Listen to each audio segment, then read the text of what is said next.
Raising teenagers is hard. Understatement of the century. This is Mentor Select. Mentor Select.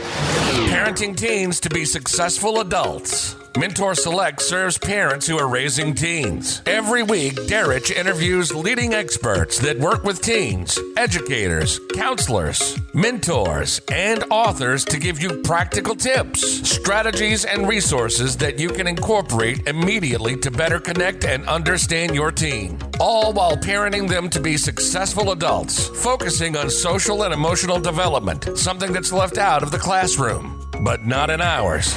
Be sure to subscribe, share, and rate. This is Mentor Select, and this is your host, Derek Phillips. Welcome to episode 85 of the Mentor Select podcast. I am your host, Derek Phillips, and I am thrilled that you joined us for another phenomenal interview. Parents, you're all in for a real treat today. We have Don Freeman, the founder, CEO, and president of the Securus Foundation. Welcome, Don. Thank you, and thank you all for having me.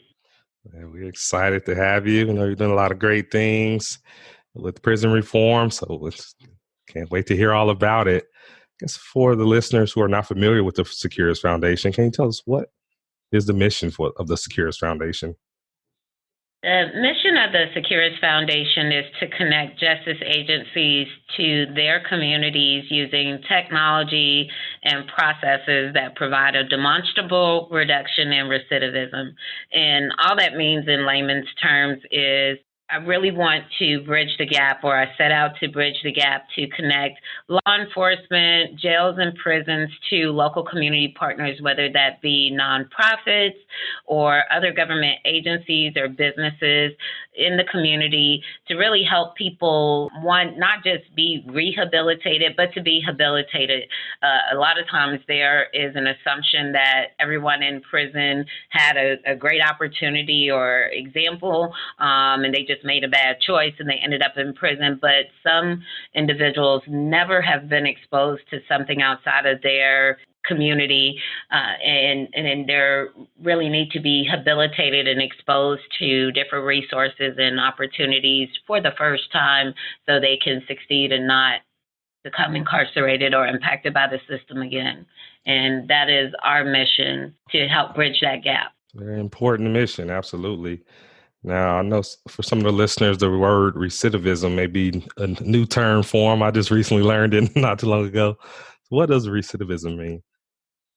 It essentially means when someone who has been impacted by the justice system and they get out and they go back in. So it's that revolving door of someone constantly going in and out of jail or prison, or probation and parole. And therefore that is a tool, or really a measurement, a statistic that is used to determine how many times someone goes in and out of the system. And ultimately, the probably more community goal, or more well-known goal from a community perspective, is to reduce the number of times that a person becomes incarcerated. But really, for our focus, I think for the audience that you have, is to prevent individuals from getting involved with the justice system at all, is really the more appropriate goal. Absolutely. Definitely. We'll focus a lot on prevention throughout this interview. But I'm always curious when people are especially pursuing such a big cause, a huge mission that's so important, why it's so important to them. So how'd you get involved in prison reform, and why are you so passionate about it? Well, as a young woman, I had my own fair share of unfortunate events that led me to get involved with the juvenile system, group homes, at a very young age, 12 to 13, which is really that pivotal point. For most young people, you're exposed to, peer pressure. You're still trying to figure out your way. You may or may not have good examples at home or those individuals around you. And it's through my own experiences and all of the hurdles that I had to overcome as a young person to get to where I am now as an adult in the work that I'm doing. The main reason, or one of the reasons why, aside from my own personal experiences as an individual, but even for family members and friends that I have that have been incarcerated numerous times. I've never been incarcerated in jail or prison, but my brother had gone in and out of jail for more than 20 years of his life. It's definitely a cycle. Once you get engaged in the system, it can be very difficult to get out of. And me watching my brother go through that cycle and then ultimately my nephew start going down that same path, I really wanted to do something to stop that cycle, not just within my own family, but to also help other families and individuals who have either found themselves in that cycle or are trying to prevent their loved ones from becoming justice involved. Right. Okay. It makes a lot of sense. Now, you mentioned the cycle. Like once you get involved in that cycle of going to prison, it's easy to just get caught up in that and continue to return. From the Securus Foundation standpoint, what are you all doing for prevention? One of the things, and we have not launched this yet, but it's something that several of the individuals on my team, and so one of the things, I would like to share is that everyone that works for the Securus Foundation has been impacted by the justice system in some way. So whether they are individuals who are formerly incarcerated, someone who's been the child of an incarcerated parent, a mother who had several sons that have been incarcerated. All of us have been exposed or been involved in the system from a personal perspective.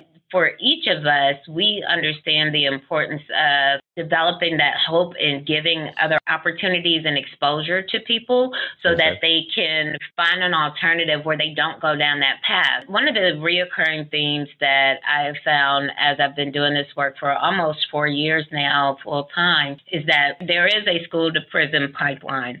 And some of it is a cultural issue, especially with, I don't want to just say millennials. I just think, regardless of the age group, unfortunately, some people tend to celebrate if you've been justice involved. So if you've gone to jail, you've gone to prison, you've been on probation or had some run in the law, especially younger people, that's like the thing to do. Yeah, and you don't have that street cred, right? Yeah, that badge of honor.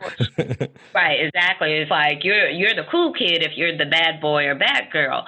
Right. But unfortunately, it's not as quote unquote sexy as, young people tend to believe. And having gone inside of jails and prisons where people have been incarcerated for 40, 50, 60 years, it's not that sexy image that, kids think it's just about getting that badge of honor. And so one of the things that we are working on, and this is something that's very near and dear to me, one, because I experienced this with my own teenage son when he was in high school, is when they start getting exposed to or quote unquote sentenced to alternative schools. There is something called the school to prison pipeline, and it is a very real thing. For my own personal experiences, my oldest son, who's now 20 years old and has since graduated from high school, had gotten into a fist fight with someone in the hallway and got suspended for 3 days. And as a parent, I'm like, okay, well, when I was in school, you got in a fight, you got suspended, your parents signed you back in. That was the end of it. Right. That wasn't my experience with my son.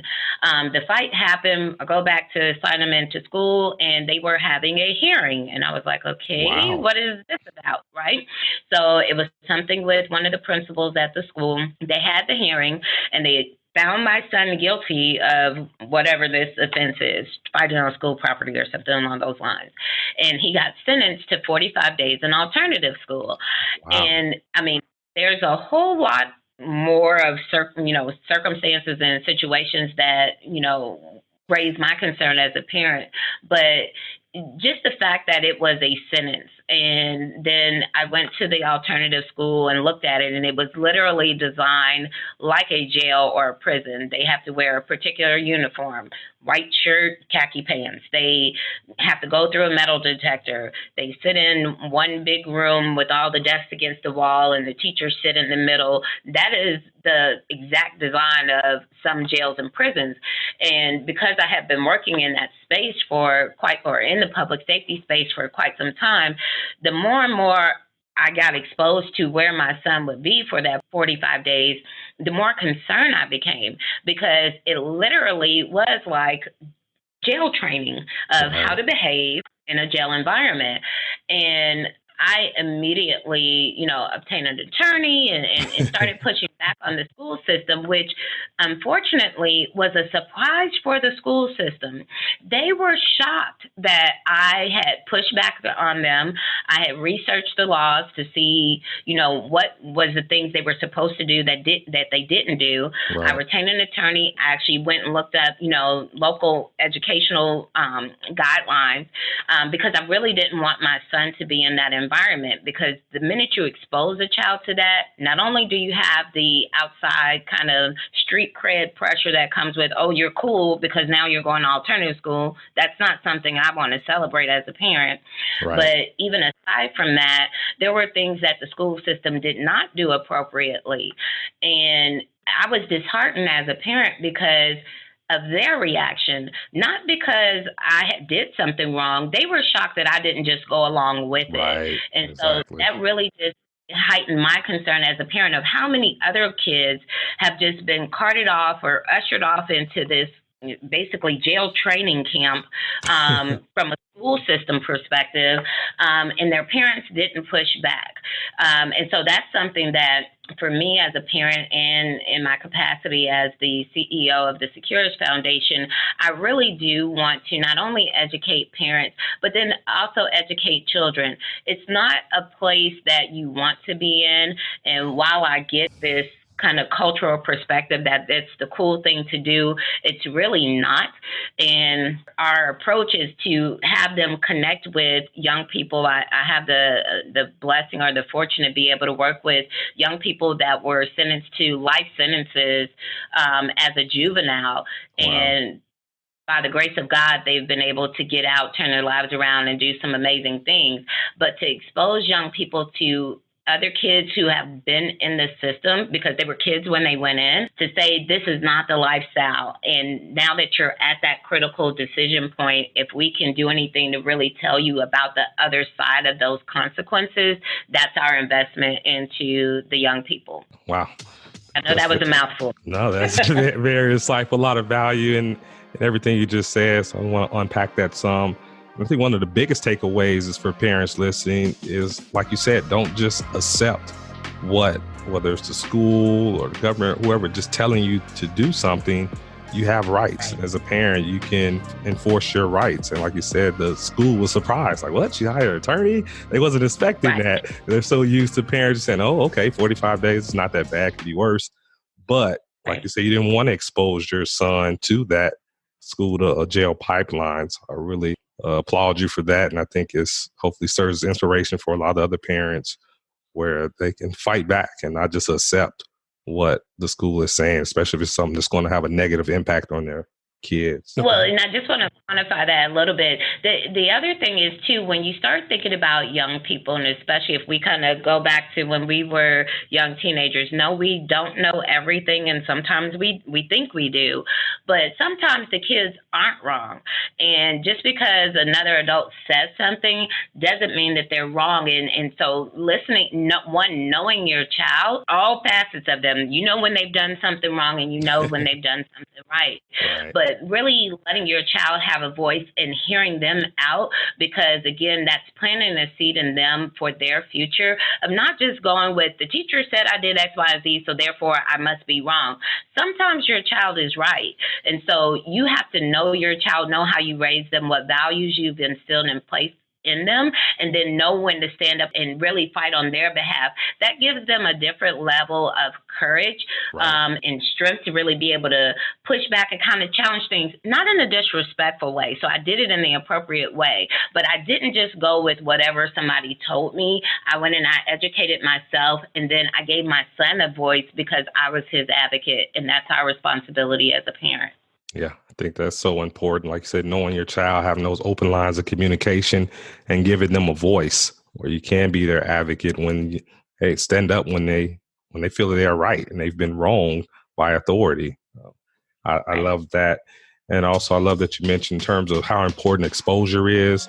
I know for me, when I was 13 years old, I was definitely going down the wrong path. And because of that, I was selected to go to kind of like a Scared Straight program where they took us to the county jail to tour it. And that experience let me know, like, I'm not built for this. I do not want to go to prison. Like, this is not sexy at all. This is not cool. You know, the movies or the videos make it seem cool, but that was such a reality check for me and played a huge role in me changing my life around. And like you, I have a lot of family and friends who've been through the justice system. I have a family member right now, unfortunately, that's facing 30 years. That's the plea deal they're giving them. So I'm like, well, it's real for me. And I think it's just that exposure goes a long way. What are some ways that parents can expose their kids to so they can see the reality that this is not just all fun and games? Well, I mean, it's a couple of things that I would like to touch on what you said, but when it comes down to exposure, one of the big things in, not that I have all the right answers, because parenting, as we all know, children don't come with books. There's no handbooks on how to do this thing. And every child's will and personality is totally different. Their strengths and the things that they need to work on are going to be totally different. But I would say keeping them active and involved in things that really, one, giving back. The work that I do in my capacity, working within, justice reform and prison reform, gives me the opportunity to educate my children. I get a chance to educate my children, not just on the negative side. There's definitely negative aspects of being involved with the justice system. There's things that are harsh and unfair, but I also get a chance to expose them to giving back and helping out someone else who's less fortunate. So whether that's prison system or not, there's a lot of causes that someone can get engaged in. Homelessness, food pantries, exposing your children to some extent of what life is like. Everyone does not have a middle class lifestyle or, upper class, but just exposing them to one, giving back is really huge. I think the other thing too, especially when it comes to people that have been impacted by the justice system, there's so many things that they cannot do once they get that scarlet letter F, a felony, right? That limits their housing opportunities, their job opportunities. So, if there's opportunities and programs in your local community that is, one where you can go and engage in dialogue or you can reach out to the Securus Foundation. We would love to do, we're really big about, being very collaborative and supporting our community and community engagement. But engaging with organizations that do this work, there are a lot of grassroots organizations around the country that do support this kind of mission. You may have to seek them out. They may not have a lot of funding, so they may not have websites and things along those lines, but they may have Facebook or social media pages where you can do some research, find one in your local community. And if you have a child that's at risk, get them involved and get them exposed and talk to them. You'll have to use your, discretion and discernment as a parent of which one is appropriate and will reach your child. But I think getting them involved and exposing them in that way is a great opportunity. Other piece that I would like to touch on, and we could circle back around to this if we need to, is the plea issue, right? A lot of young people, and I would say people in general, the way the system is designed at this point is you're really encouraged to take a plea, whether you understand what that means or not. Right. But you take this plea, it sounds good because you may get lesser time, but it may be more detrimental in the end. The other side of it is if you don't take the plea, you quote unquote fight the case, you may get a more extreme sentence.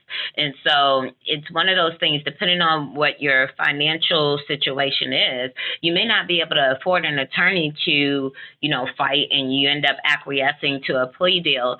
But for parents, especially, I've seen so many, heard so many stories and know so many individuals that got involved in the system because they took a plea deal early ages of something very simple, but they took this deal, they ended up getting that scarlet letter F, that felony charge on their record, and it really does become a lifelong sentence that limits them.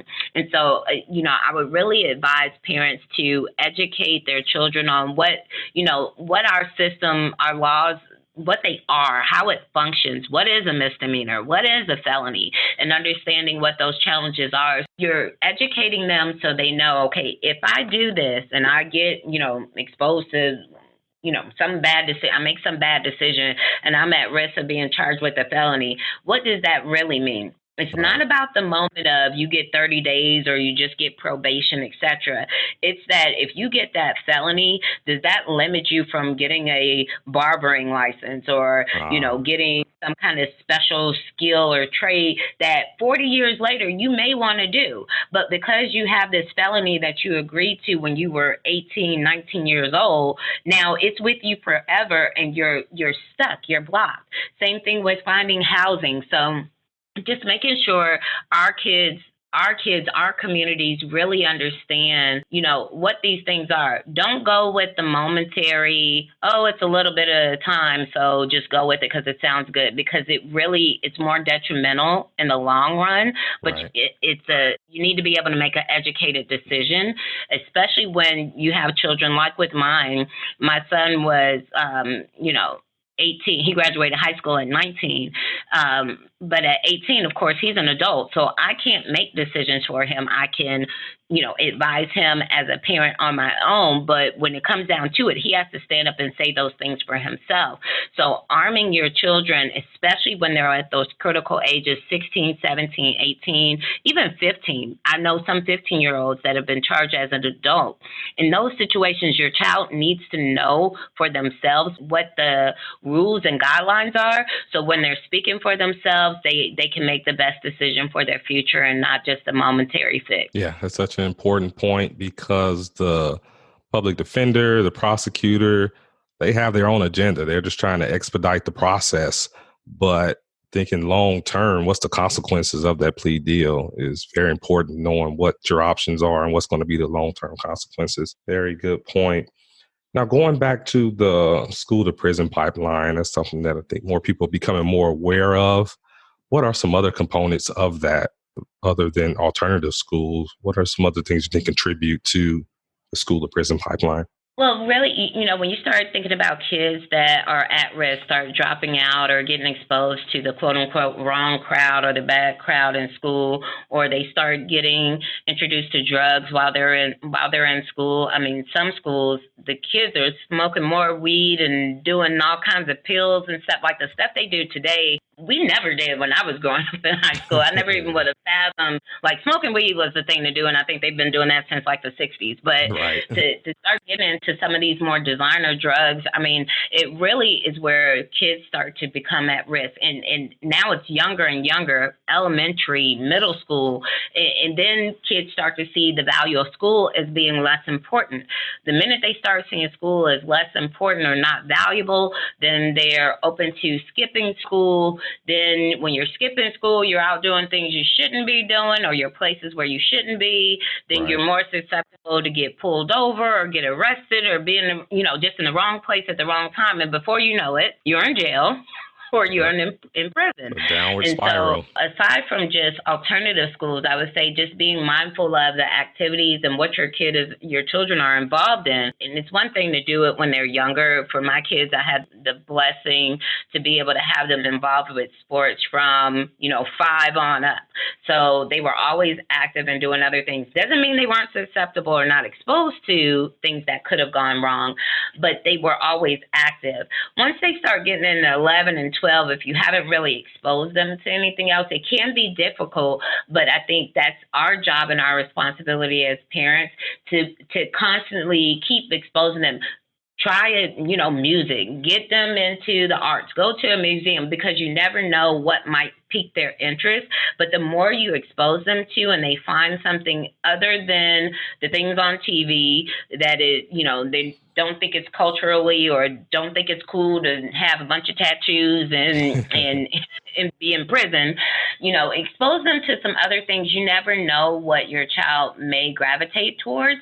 And you may not get it right first pass. I mean, my kids have tried a little bit of everything, but it's the exposure is what lets them know they have options, and they're not limited to, I can only be a football star, a basketball star, or Right. be fly and hood rich, right? There's more to life than that. Yeah. But that's our job and responsibility as parents to make that conscientious effort, which also means that we have to put our own personal wants and desires to the back burner for some period of time to make sure that we're setting our kids up for success and not for failure in the long run. Yeah, I totally agree. Absolutely. Now, you briefly shared in terms of in your early teens how you were maybe going down the wrong path. What was that turning point for you? I think for me, I found myself at 13 years old pregnant. And it was in that moment, and ultimately I ended up having a stillborn child at 13 years old. One of the things that I give, all praise to God, because he has kept me and protected me through so many different things that could have gone wrong in my life. But in that moment, I really came to the realization I had this neighborhood reputation. I was this feisty young woman, just angry and aggressive and like this straight firecracker. But I was always book smart. And when I found myself in a situation where, I lost my daughter at such a young age and just going through real serious adult situations very early on, I knew enough within myself, and I had a few people around me that would speak life into me and say positive things, and it wasn't necessarily from my parents. I didn't always hear it from my parents, but it was other positive influences, whether that's at school or just other people I knew in the community that would say, okay, now you know you better than this, and you shouldn't be out here acting like this or saying or doing these things. Yeah. And at that turning point, I really put all of my energy into school, and I put it into school, one, because I got school. Like, I was very book smart. Like, nobody in the neighborhood knew that I was like this nerdy kid, but I was. I loved school, and that was my saving grace. The best way I could describe it was like that was my ticket and my way out. Okay. Was I'm going to get this education, and I'm going to be able to live this different lifestyle. I don't have to be stuck in this kind of neighborhood cycle of, you work at Family Dollar and you have a few kids and you go to the club Thursday, Friday, Saturday. Like, that was the expanse of your life. Again, I give, praise to God, because I really think that was intuition and ambition he put in me to even have the desire to go that route. It wasn't that I had a lot of people around me that was doing it. It was something that just, intuitively within myself, I just felt like that was the way. And so I put all my energy into it. I graduated high school early. I ultimately ended up getting a bachelor's and a master's degree, worked my way up through corporate America, just a number of things. But it came from hard work, dedication, and other influences to speak into my life at the right time, like not being pushy and not telling me you need to do it this way because this is how I did it. That does not work. But just giving them that exposure of, you know what, you can do just something simple like you're better than this, or you're capable of making this happen. And, just speaking those little, words of encouragement were enough to keep me going, to not give up and just say, you know what, I'm just going to get this easy job and live this hood rich lifestyle. But I really believe that I could do more. And then once I started having children, my drive to do something, not even from a big standpoint, like I had no idea I would be starting this organization. Like, it wasn't even something that I set out to do. I just wanted to be stable, and I just wanted my kids to be stable, where, we had a roof over our head, our lights were always on, we had water, we had food. Those were like those basic needs that I put all my energy into making sure whatever I had to do to make sure my kids had a stable lifestyle, that's what I did.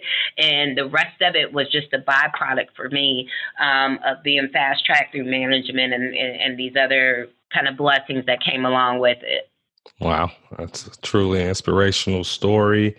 And it just goes to show, as you mentioned, just how just someone speaking life into you, someone just seeing what you don't see in yourself, just how far that can go. That is so important. And I really applaud you for sharing your story, because it's so important to inspire other people who may experience something similar and think, okay, it's over for me. There's no hope. But to see someone like yourself who has overcome those hardships early on in life and has risen to a level of success and impacting so many other people. Yeah, that's important for people to share those stories. It's really awesome. Something you said I think very important as well is the people who were speaking life into you, they wasn't being pushy and they wasn't saying, okay, do it exactly this way. And you mentioned that doesn't work. Can you tell us more why that approach doesn't work? Everybody's different. Everybody's life experiences, their circumstances of, the family dynamic, how they grew up, what they believe they're capable in, everyone's different. So there is no magic bullet. And that's something that we do at the Securus Foundation, even with our real workshops. So we have a workshop that will go behind the walls in the jails and prisons and speak to individuals that are incarcerated to encourage them to plan for their future when they come home. We don't come at it and say, while most of us, if not all of us, have been impacted, well, all of us have been impacted by the system, we don't come out and say, well, do these 5 steps that we took and then your life's going to be perfect, because that's not realistic. Right. Whether you're involved in the justice system or not, we're all humans. We have different life experiences, and what works for one may not work for all. And so I personally, and for the things that I have influence over, I don't believe in going and telling people these 7 steps will make you rich or these 5 things, because that's not realistic. What we will do, and what I'm a big supporter of, one, because it worked for me, is doing self-awareness. You need to be aware of yourself. What are your strengths? What are the things that you need to work on? So that's our first acronym of our workshop, which is called REAL. Reaching self-awareness is the R. We have self-empowerment. You have to learn how to encourage yourself and motivate yourself. If you can only, now you need those outside influences and people that can speak into you, but there are times where you're going to be isolated and you're not going to know if you could trust other people with your dreams or your hopes or your desires, or someone may discourage you and say, oh, that's a crazy idea. You have to have enough within yourself and find things that speak to you to keep you motivated. One of the things that I do and I've been doing for the last probably 5 years is I'll go through, whether it's Pinterest or online social media, and I look for positive quotes or memes, and I save them in my phone. And so if I'm having a rough day or I'm feeling discouraged, I'll just go through, I have them all saved in an album, and I just read all these positive messages because they speak life into me. And it's me speaking into myself and keeping myself encouraged not to give up and knowing, okay, just make this one step. And then once you get through this next step, take the next step. So I really encourage myself, and I encourage other individuals to do that. Learn how to empower yourself. The next aspect of our acronym is self-accountability. You need to be accountable. If you're not accountable to yourself, you can't be accountable to anyone else, whether it's a parent, a career, a spouse, a child. You have to be accountable to someone, even a higher power. But most importantly, you need to be accountable to yourself. If you can't stay true and be true to the things that you tell and promise yourself, you sure enough can't do it for someone else. Right. And so you have to have that level of self-accountability. If you say you're going to do something, you do it, not because of someone else, but you're doing it for you to help yourself progress and really reach, whatever that level of success is that's personally valuable to you. And so that's one of the aspects that we talk about. And the last thing is legacy, for our acronym of REAL, REAL, and the L stands for legacy. Mm-hmm. If you have a legacy mentality and you just really think about what that means, a legacy is establishing the blueprint of your life that you will be following for the rest of your life. You create a legacy every day, whether you realize it or not. So whether you're making good decisions or bad decisions, you're creating a legacy that everyone associated with you or knows you or that you've birthed is now going to be following, because now you're part of their blueprint. You're their life experience. But if you approach life and you think about life from the perspective of this is a generational legacy decision that I'm making, whether I make a good decision or a bad one, I'm creating a legacy for my children, my children's children, for my mother, brothers, sisters, whatever that may be. So having that in the forefront of everything that you do, to remember every decision you make is leaving behind a piece of your legacy, then you'll be more conscientious about the decisions that you're making, and ultimately for the goal of the people that are, tied to you or your future, which is your children and grandchildren and great-grandchildren, etc. So Wow. that's what we are about. I know that was another mouthful. That is awesome. Now, I missed what was the R again?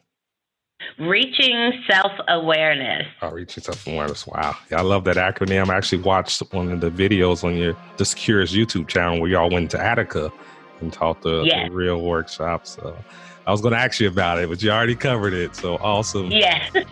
But that's so important to what you just said, because you're not telling people, whether it's teens, prisoners, adults, whoever, like, okay, do this, that, but you're establishing those core values, that core foundation, which that part is universal. If you have that foundation, you cover those core areas, then you will be successful based on whatever the definition of success is. And yeah, absolutely. I love it. That's awesome. Very Thank cool. you. Now, is that something that you all eventually teach to youth as far as a part of your youth mentoring program? Yeah, so that's one of the things that we are currently working on.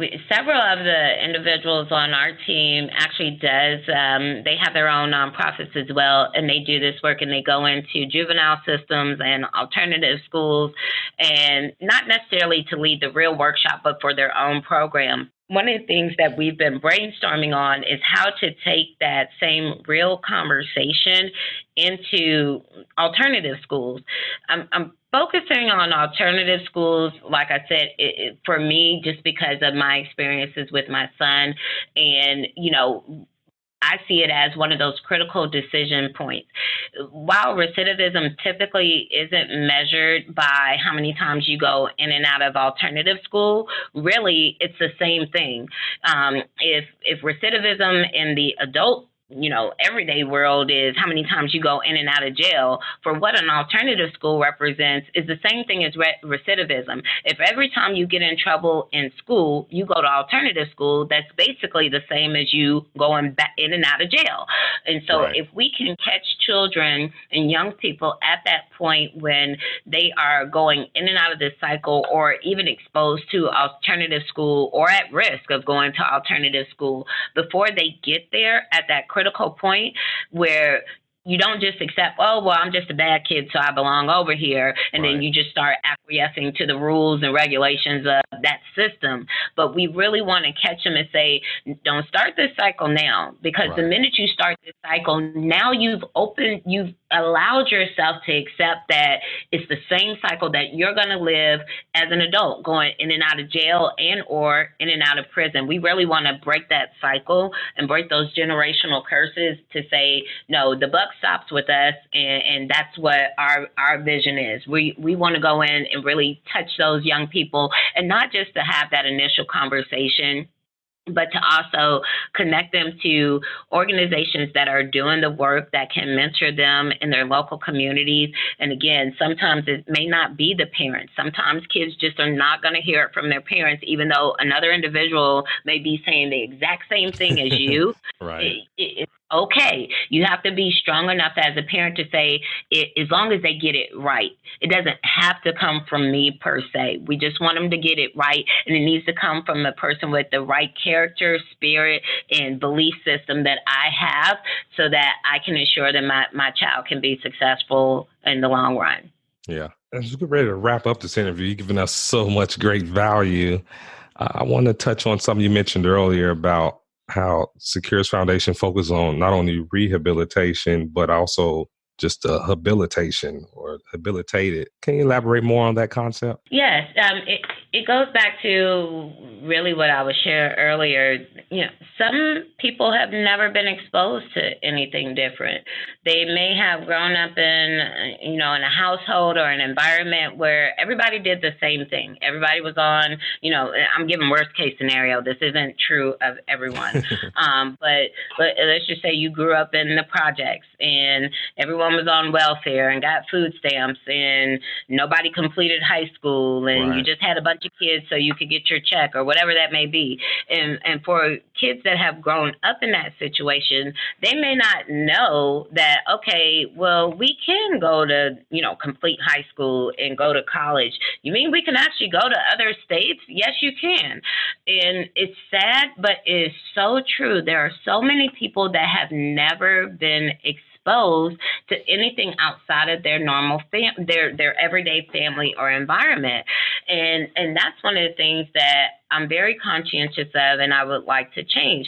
You have to expose people to something different. There are so many, individuals that are incarcerated that just didn't know that there were other options for them. I'm going to bring up a scenario that's probably going to be controversial, but it's very relative to this conversation. Right. When I was growing up in the 80s and 90s and the Cosby Show was out, everyone, especially for those in the Black community, was enthralled by that show because here it is, an African-American family with the children, the mom and dad still together and the kids are all doing good. And yes, they had struggles, but nobody was like beating each other down and drinking and cussing and smoking weed. Like it was just a totally different lifestyle.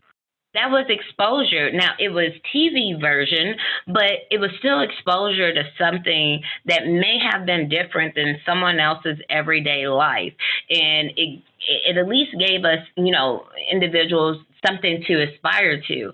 I don't know, and I'm not a big TV watcher at this point because I'm a workaholic, but I don't know that we have those same types of shows today that get the same, visibility as what the Cosby Show brought for my generation. What tends to be exposed to children is, reality shows and this fancy, glitzy lifestyle. And I get it. It's TV, and as an adult, we get it. But their children may not understand that if you have not exposed them to someone that's right around the corner. They may not be a doctor. They may not be a lawyer. They may work at the phone company, but that's a respectable job. They may be a garbage man or whatever the case may be. Those are working at the post office, like, how many adults that I know now would do anything to work for the post office? Right. It's not a sexy, it's not a sexy, glamorous job, but there's benefits and you have longevity. Right, exactly. But those are things that, again, if kids aren't exposed to, like there's a post office, how many kids, when you think about it, especially from certain neighborhoods, may not even realize, like, no, there's a post office, like, where there's a real, like, people actually work back there and, what they do. Exposure for kids is such a critical thing. And that's one of the things that I think is really missing, in today's society. We've lost the concept of a village. We've lost the concept of neighborhoods, and neighborhood from the perspective. When I was young, all of my, I grew up with my mom's side of the family. All my aunts and cousins, we all lived on the same block or within a couple of blocks of each other. So while you're out and you're playing, et cetera, if you showed out, whether it's family or not, everybody had lived in stable homes, et cetera. If you showed out, everybody got you all the way home, and not like beating you down where they're calling child protective services, but everyone would, because they cared and they loved you and everybody respected the family and the community as a whole, where you were held accountable and families were accountable to each other to entrust each other with the upbringing of their children. Today's society, unfortunately, focuses on don't say anything to my kid, don't do anything to my kid. And that's so one-sided and limiting. It really puts your child in a negative space at a disadvantage, because now they don't know how to work and interact with people that may not say things exactly like you or respond to situations exactly like you. And that's not realistic. They need to be exposed to all of those things so they know how to overcome them and how to deal with them when they're faced with it.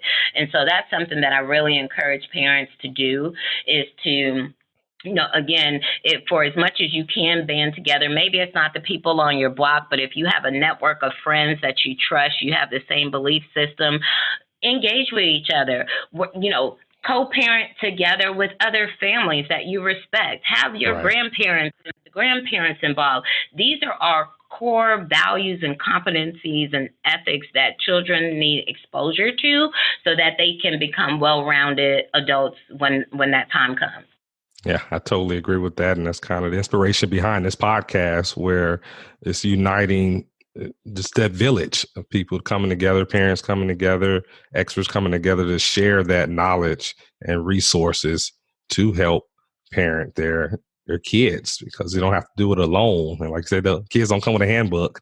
So we have to pool our experiences and resources together. And it's funny you mentioned the Cosby Show, because my wife, she always mentions how the show Different World, it inspired her to go to college. Like just seeing them in college and like, wow, that seems so cool and fun. That was exposure for her. And you're right. Exactly. And just anything positive exposure can plant those seeds for you, whether it's a fictional TV show or not. So I definitely totally agree. Well, Don, wow, you're giving us so much value. I know the parents are going to get a lot of value from listening to this episode, but really appreciate you taking time out of your busy day to come out and talk to us and just really share what you're learning on the front lines, whether it's in the prisons or in the community. And we really applaud what you're doing. It's making a difference, and it's so important, and you're inspiring a lot of people. So, Don, how could people get in contact with you and find out more about the Securus Foundation? They can, first I want to say thank you for allowing me this opportunity to speak with your audience. I hope that I've said something to encourage you and give you some other things to maybe think about as you go through your journey of parenting. I have three myself, a 20-year-old, a 17-year-old, and a 13-year-old, they are all very different, right? So they are still going through it. So it's new challenges every day, but I wouldn't change it for the world. If anyone is interested in learning more about the Securus Foundation, we can be reached on our website, and it is the Securus, SECURUS, foundation.org. And I'll say it again all together, SECURUS foundation.org, the securousfoundation.org. And we're also available on all social media platforms as the Securus Foundation as well. Awesome. Thank you. And definitely follow you all on Facebook, and your YouTube channel has some really cool videos. I encourage the parents to check those out, and certainly encourage the parents also to find out more about Securus Foundation and how they can also help. And once you all launch the youth program, certainly let us know about it. So maybe parents can get some of their kids involved. That'd be cool. Well, thanks. Absolutely. Thanks again, Don. You've been awesome. All right. Take care. Have a great day. You've been listening to Mentor Select. Mentor Select. Parenting teens to be successful adults. Hosted by Derrich Phillips. Raising teenagers is hard. Understatement of the century. We get it. That's why Derrich interviews leading experts that work with teens, educators, counselors, mentors, and authors to give you practical tips, strategies, and resources that you can incorporate immediately to better connect and understand your teen. That's why we do the show. Be sure to share Mentor Select with other parents of teens. Follow us on social media at Mentor Select to stay up to date on the latest tips, strategies, and resources for parenting teens. Send your questions and comments to Derrich@mentorselect.com. Tune in every Wednesday for new episodes. Till next time, this is Mentor Select.